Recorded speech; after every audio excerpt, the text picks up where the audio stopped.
Hi, BB. We're over here in Valdosta at the Martin Luther King Memorial Park.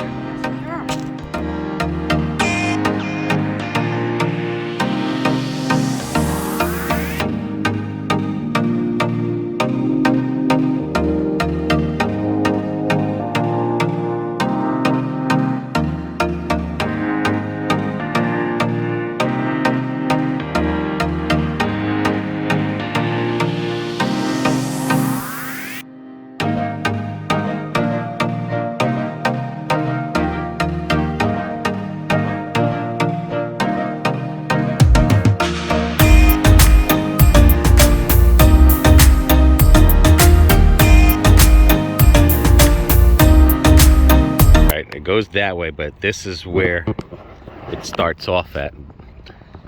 Each headstone has something, so this says the birth.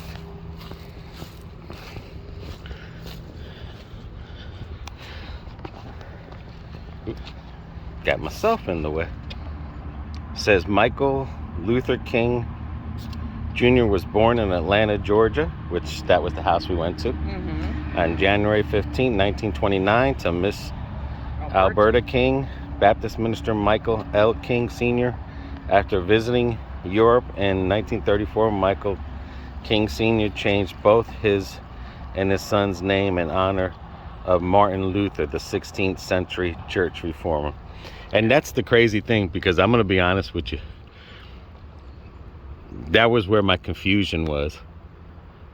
Is that when Martin Luther, the guy who he read the Bible and he put it into different languages. Right. He reformed the... Right. I used to get those two confused. Oh, I think a lot of people do. Yeah. I used to get, because when I heard like Martin did this and then it was like, what? But I thought he was this. That explains everything. No, the first Martin Luther was actually a monk.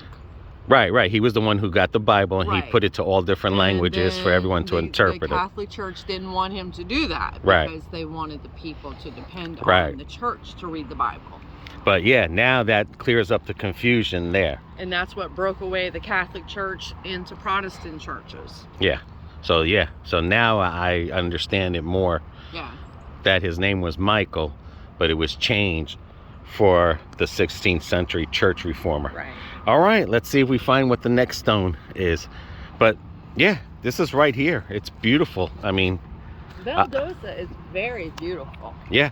Even though it's a small... It's like Dade City. It's small. It's small, but it's well kept. And historically and kept. Very historically kept. I'm very impressed, and I love it out here. Now, we did miss something out here. Let's just see, just in case. Oh, it's from the Beverly Monument Company. Or Bailey, I'm sorry. All right, that's all this says. Is that Reverend King Jr. in memory. It was dedicated January 16th of 2010 in memory of Reverend Dr. Martin Luther King Jr., 1929 to 1968. 2 years after I was born, he died. The dream lives on. Okay, let's go to the next one. And I like how they have this because it takes it right to you, the main one. And then this is the early life. Yeah. And we've been there. King spent his early years at 501 Auburn Avenue. Yep, that's where we went there. A block from the Ebenezer Baptist Church. Yeah, we do have videos of that. Yep. Where his father was pastor. Auburn Avenue, Sweet Auburn, was the cultural, commercial, and spiritual center of African American, like in Atlanta prior to the Civil Rights Movement. King graduated from Booker T. Washington High School in 1944. Woo! Wasn't there like a World War or something? In 1944? Well, that's World War I was going on. Wow. So he was graduating high school while World War I was, and they cleaned this area. And what I mean is that in the Google map, it showed that there was something here. It was a block, and then they cleaned it, and they made it like a diamond-shaped memorial for him. Because if you see some of those, that looks like a boutique. It is. I mean, I love it over here because everything is kept. even that church right there, like everything is kept. College education and spiritual growth. You want to read it or? Yeah. King enrolled at Morehouse College, where he majored in sociology. Drawn to the ministry, King Jr. was ordained by his father as a Baptist minister in February of 1948. After graduating from Morehouse in June of 1948, King studied divinity at Crozer Theological Seminary in Pennsylvania, where he graduated in May of 1951. Whew. You still weren't even born yet. No, but if you think about it, from 44 to 51, I wonder what year the war was over. He could have easily, World War II was going on. he could have easily been drafted. Yeah. You know? All right, and this is his marriage. Yeah, let's make sure we're going the right way. Yep. His marriage. In September of 1951, King enrolled in Boston University. PhD program in Semitic theology. King met, I can't even say it, Corita Scott while in Boston University, and they were married on June 18, 1953. Boy, that man didn't waste no time. In Perry County, Alabama. He received his PhD in June of 1955 during his last year of residential studies at Boston University. King was offered a position at Dexter Avenue Baptist Church in Montgomery, Alabama. In 1954, he and Corita moved to Montgomery. We were in Montgomery. How did we miss that? I don't know. Huh? We'll Gotta have to do go some back more and look. research and stuff. All right, let's make it up there. All right, these are all civil rights movement. Okay, when Rosa Parks was arrested in Montgomery for refusing to surrender her bus seat to a white passenger, community activists asked King if they could meet at his church to plan a bus boycott. He agreed, and the success of the one-day boycott led black leaders to extend the action. King was asked to head the Montgomery Improvement Association, MIA, an organization formed to run the boycott, which lasted for 381 days. King and other MIA members were arrested, and King's home was bombed. Wow. I'm telling you, how did we miss that? We were in Montgomery, weren't we?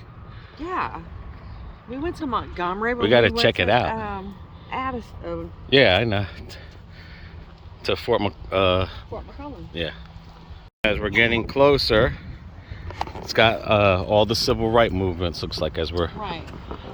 All right. The U.S. Supreme Court ruled segregation on Montgomery buses unconstitutional, and on December 21st, 1956, King was one of the first passengers to board an integrated bus. The bus boycott made King a national leader of the civil rights movement. King's account of the boycott, Stride Forward Freedom, was published in 1958. It's another thing I didn't know. Me neither. That's the first I've heard about. Yeah. Beautiful sounds I of... just love it when they leave bits and pieces out of our freaking history. Yeah. Beautiful sound of a train in this area. I mean, I love train sounds. And I love history. Yep. And I love American history. And this is just to say this out. I don't care if it was a black person, a Spanish person, a Chinese, or whoever. If it happened in America, it's America history. Right. To me personally, there is no color. Good, bad. Right, but I'm saying there is no color to me in history.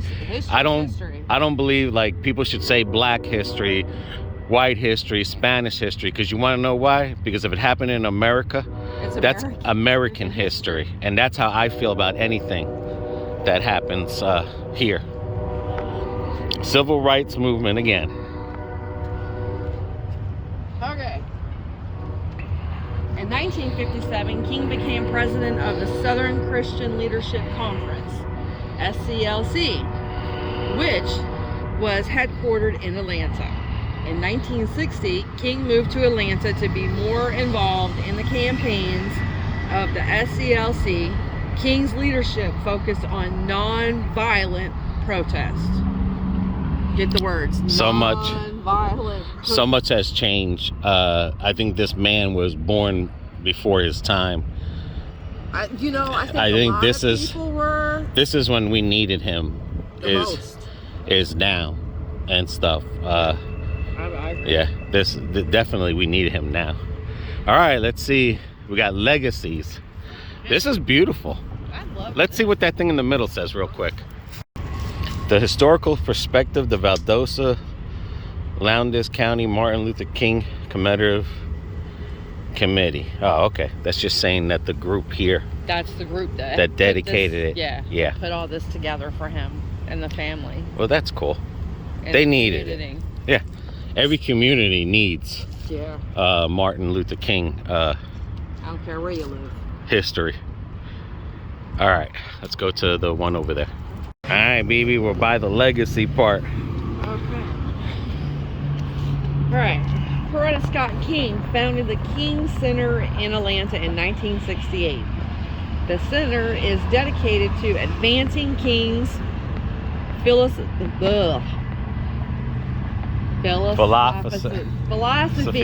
I'll get it out. And non-violence and justice through its programs, exhibits, and tours. Located on Urban Avenue, the facility Auburn. The facility houses many artifacts of King's life. King's gravesite is located at the King Center next to it, Ebenezer Baptist Church. And we did that. We have videos of that where we went to his house. The museum is there. It's a free museum where they had his funeral procession, and then they the cart that his body was processioned down the road. Yeah, they had a lot of stuff that was his. Amazing. Whew. Almost ready to sneeze there. Yeah, that was an amazing, and that's how we learned. I learned more about Martin Luther King there than I've done than he's ever have. Well, but yeah, he's even in more school. About history now than he ever has. I mean, I liked history. I just hate the way it was taught. Exactly. I mean, because of the when you go to a place and you view history, it's better than sitting in books. This is how you learn about history, is that you literally, and sometimes I think you learn the truth right way. Yeah, and that's not just what people want you to, or what you read in a book, which is only bits and pieces of it. Right. And the whole pie, the meat of the pie is missing, and you only get segments of what they want you to hear. Right. And that's why I said this is the best way to learn history. Like me, I love American history. I love my British history. I love my Irish history, my Indian cultures. More legacy. Like I said, anybody, I don't care if it was slaves or whatever, that's all part of American history. Yeah, Indians. That's us. They're all us. Whether they were the slaves, whether they were the Indians, anything before that is all American history. Anyone who puts their foot on this ground here, it's all about America. There's no separation in history, because if it wasn't for the past, the future. The thing with the past is we have to learn not to make the same mistakes. Right. You have to go forward. We can't go backwards. We're supposed to go forward and make it better. So, just like with the whole Nazi thing in Germany, they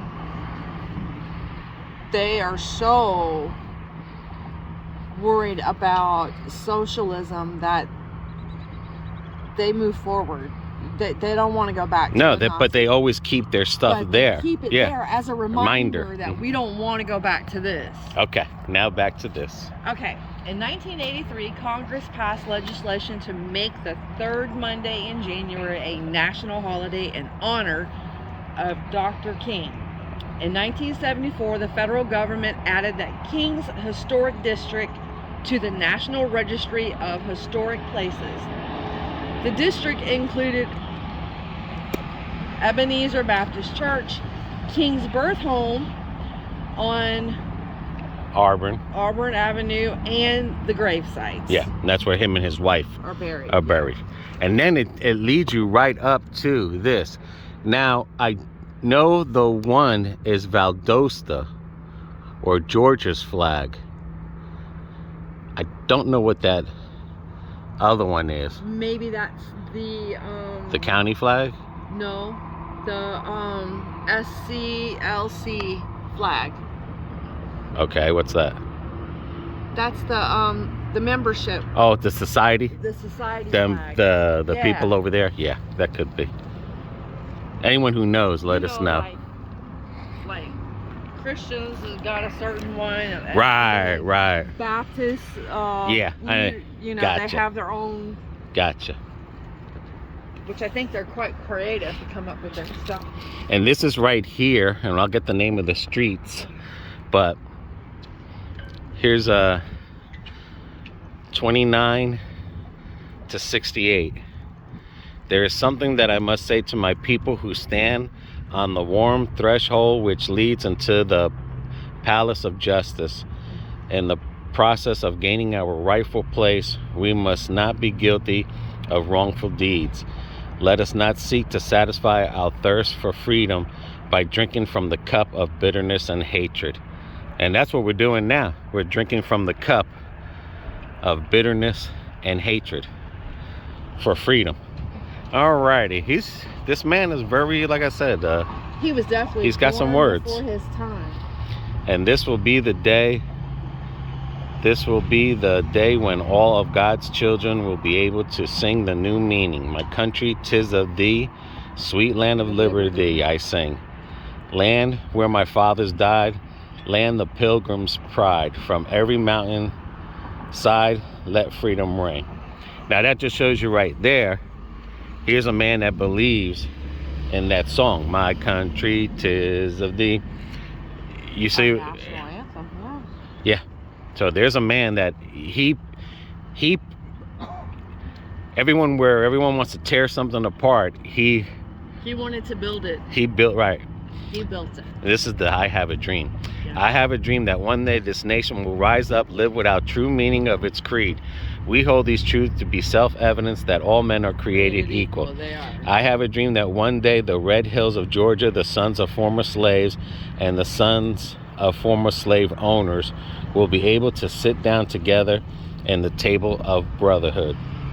And do you know that a lot of people equate to I have a dream to when Barack Obama was elected, because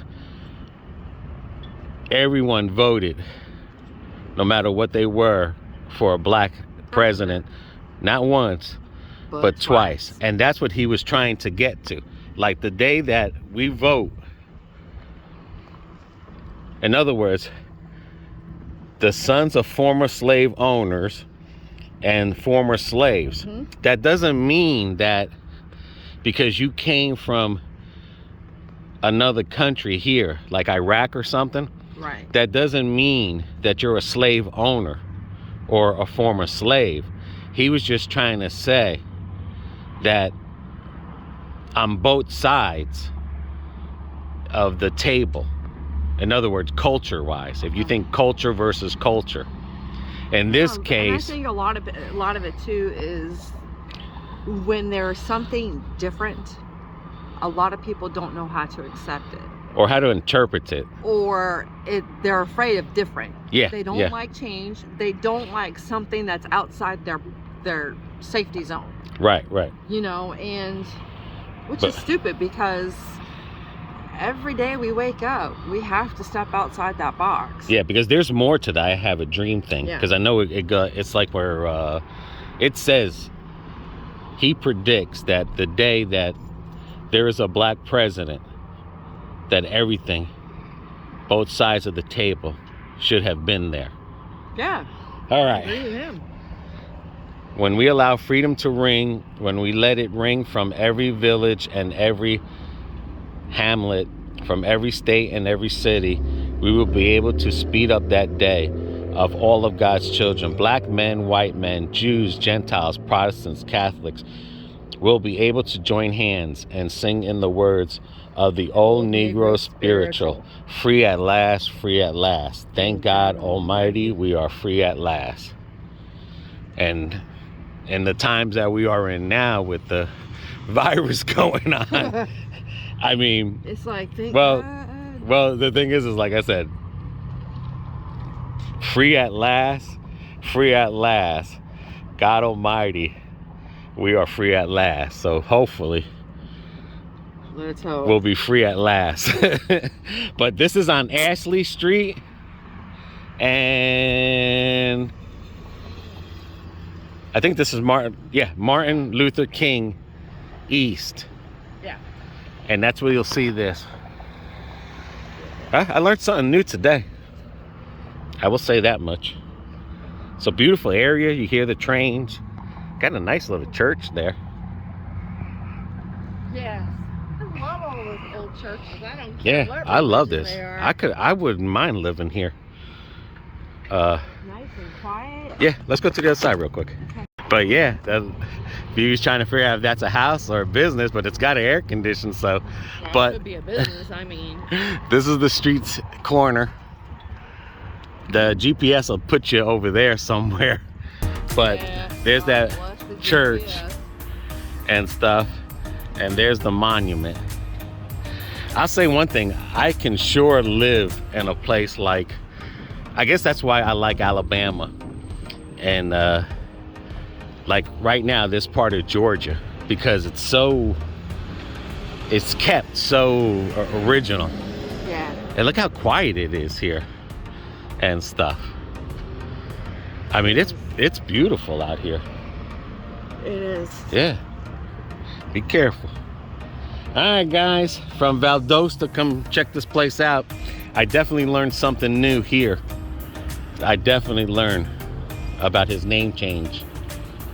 And I think there was, and he was the first person on the bus. Yeah. After the Rosa Parks incident. Yeah, I never knew that. Yeah, you guys know anything?